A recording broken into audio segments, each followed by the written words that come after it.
So Riot just released a bunch of new skins for April Fools, and I wanted to talk about how these skins will save League's current issue they've been having with lackluster skin releases.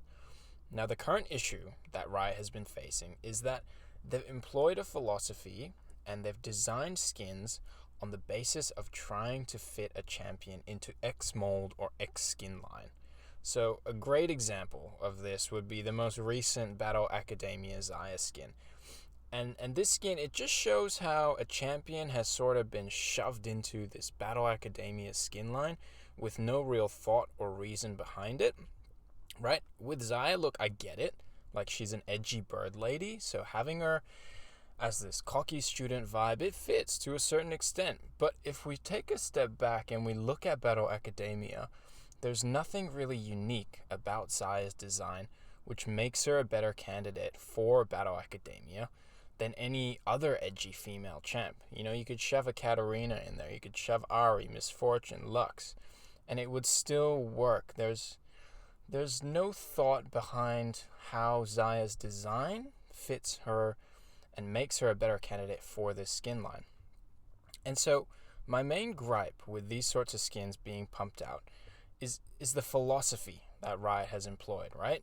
Riot is sort of hell-bent on this idea that skins need to be pumped out as frequently on the most popular champions, Lux, Miss Fortune, Ari. We need to make these quick short-term gains, but in the long run, I don't think this is good, right? We're going to see the loss of many, many players when they start questioning, okay, where are the unique quality skins?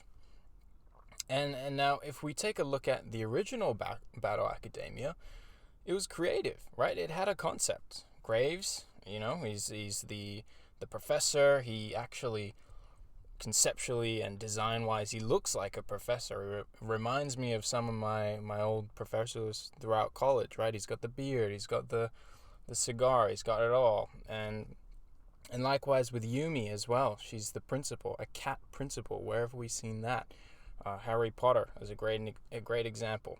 And Yumi, she's also intertwined with books, and so it makes sense.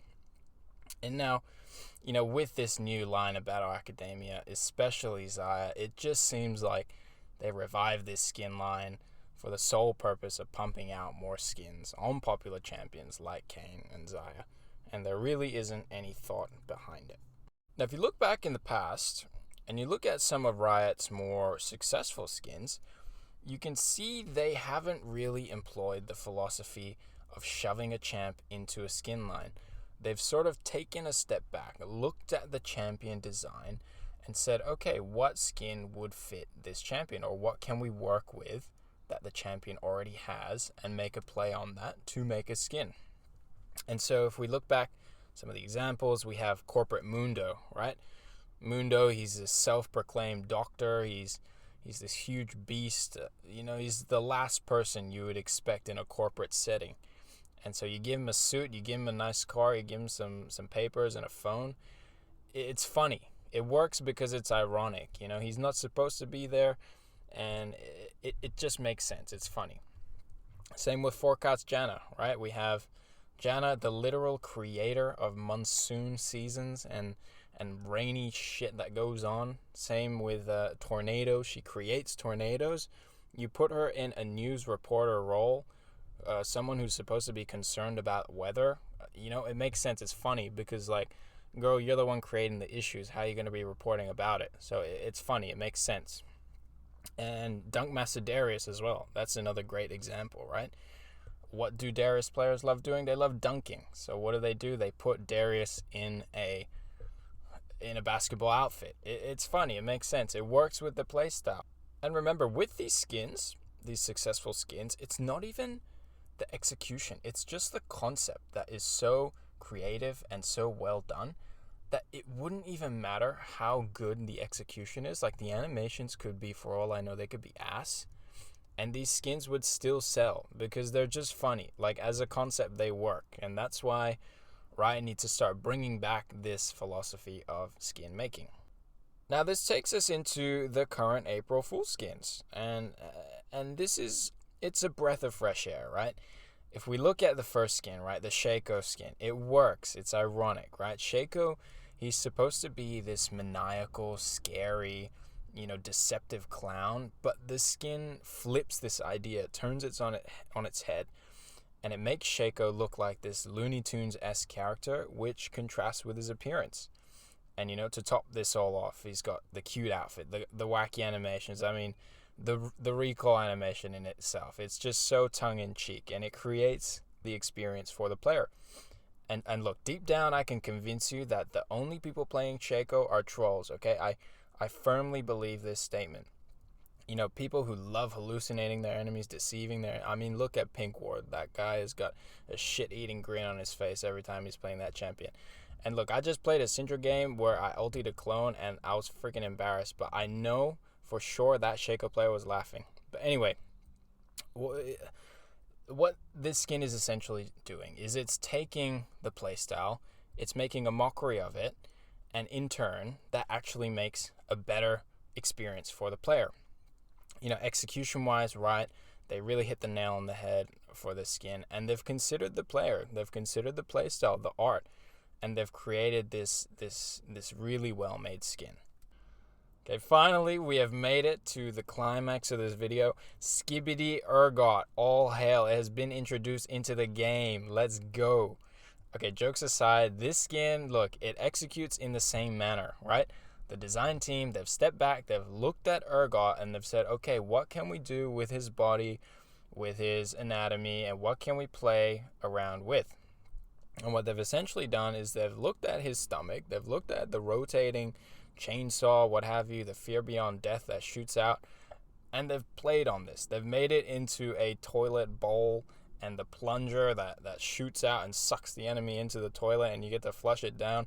The toilet is a whole new meaning of taking a shit on your players, on your enemies, and so it's really funny. It works, right? And it's a parody of this sort of scary playstyle that is sort of encapsulated in his original playstyle. And so again, we have another great masterful case, and this is why skins like these, they're going to really save League, because they're showing the originality, the creativity that we once loved in skins such as Corporate Mundo. And likewise, the Neferi skin, the Braum skin, the Malphite skin, these all employ that same design philosophy, right? If we look at Braum's skin, they've turned his shield into a huge vertical rotisserie doner kebab oven, and this just makes sense, right? Braum, he's supposed to be this fatherly figure that comes to save you, but now what they've done is not only is he saving you physically, he's also saving your stomach, because they've turned him into that local kebab uncle down the road who calls you boss man and saves your stomach after a long night out. And top on that, the poro, the seasoning, the animations, it all makes sense. Alright, now let's look at the Neferi skin. I think this is an interesting one because it adds another element, right? Neferi's a dog. Here's a hot dog Neferi. It's a play on words as well as a play on the character and the playstyle.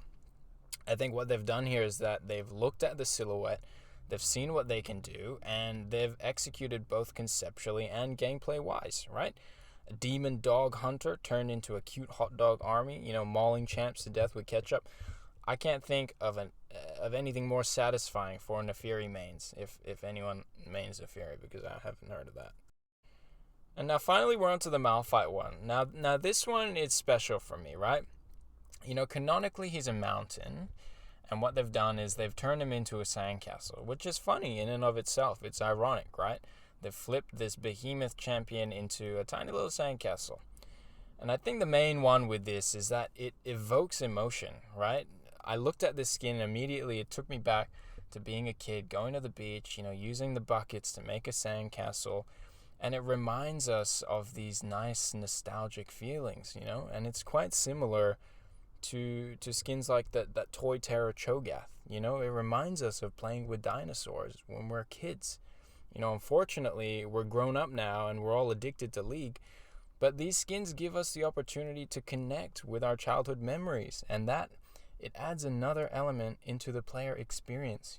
It's not just a skin made for profit. It's not just your run-of-the-mill Battle Academia, Star Guardian, whatever have you. It's special.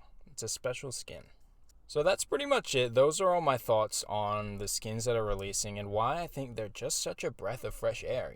They've adopted this new philosophy, or they're bringing back their old philosophy of matching the champion with a skin rather than shoving a champion into a skin line.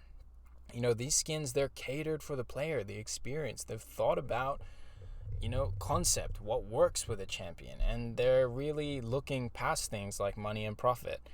And some of my favorite skins are ones that evoke those sorts of emotions, the ones that make you feel like you're playing this unique champion, and it's not just ones that look good aesthetically, it's the concept people pay for. And I think if Riot don't, if they forget the player and if they forget the design, people are going to start forgetting League, because there's nothing really special apart from the champions themselves. And so that's pretty much it. Let me know what you all think. Write your opinions. If you think these skins are terrible, tell me why. If you think they're great, tell me why. Leave a comment down below. I'm going to try and pump out lots of League opinion commentaries, so if you're down for the long ride, hit that subscribe, hit that like, and I will be sure not to disappoint. But thank you all for watching, and good luck in your ranked games.